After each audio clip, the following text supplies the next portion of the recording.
More with Shaheed Rahman, founder of Global Relief Trust, and he's moving to the border with Syria to help refugees there. Thank you very much indeed for your time. What's the picture you're getting on the ground? Because clearly a lot of the buildings that were perhaps damaged initially would have been hit by this latest quake. Well, Afad, the Emergency Management Authority of Turkey, they've now said that 28 buildings have now collapsed from the previous earthquake. And we are effortlessly trying to help the needy people on the ground by providing food, sanitation, blankets and stuff like that. You could imagine it's just one after the other at the moment.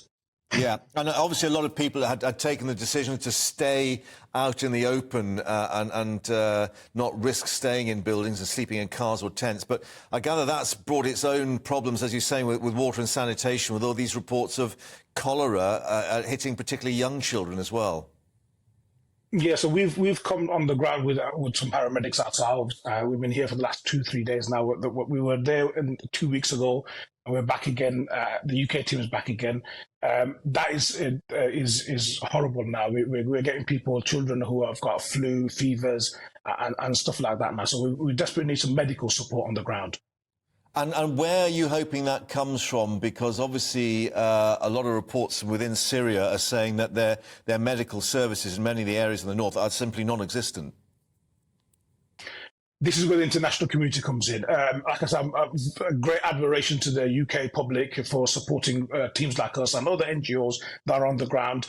But we desperately need that support now. We need medical staff, medical trained staff to come on the ground and maybe support and get the stuff in. The Turkish authorities are keeping the borders open as much as possible. We are going in through Kilis, which is the northern part of Syria, into Turkey's held areas, where we are providing these medical aid at the moment.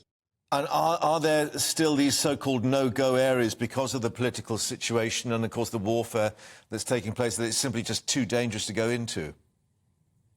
There are no-go areas, but it's all depending on how the Turkish authority are going to be helping people get through or letting people in to Turkey. Yeah. So that might be another option which they are deciding on.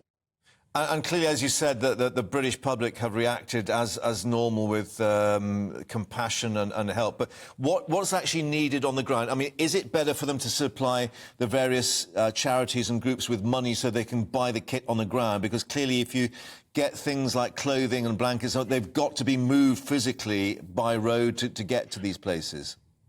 Yeah, time is of the essence. As you know, in earthquakes like this and situations like this, time is definitely of the essence. We definitely need cash donation, organizations like us and other people who are working inside Syria, where we can buy the items on the ground. It's a lot more easier. We could provide them. Like I said yesterday, we provided over 400 mattresses and blankets to people who've moved from Antakya all the way down to Adana, which is about 300 miles away. People are scattered everywhere. Yeah. It's nice to see the spirits are high. The local schools are open now, and they're providing shelter for people. It's just, like Atik mentioned 2 weeks ago, it's like Armageddon.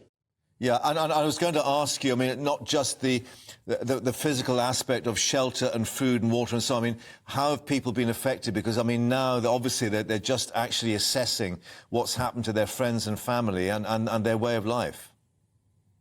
Well, I could tell you, I spoke to a guy called Abdullah, about 60-year-old man who lived in Damascus all his life. 12 years ago, he moved from Damascus to Idlib and from Idlib into Antakya.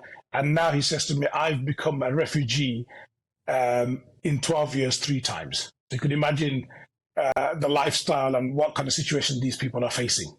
Yeah, and all the time thinking what comes next with, of course, these latest tremors they hit. But Shaheed, thank you very much indeed for updating us. And, of course, we wish you well with your continuing operations, as you said, there in Kilis in Turkey. Thanks for your time. Thank you very much indeed. And, of course, we'll update you as we get more news with where your aid donations and efforts are going as well. But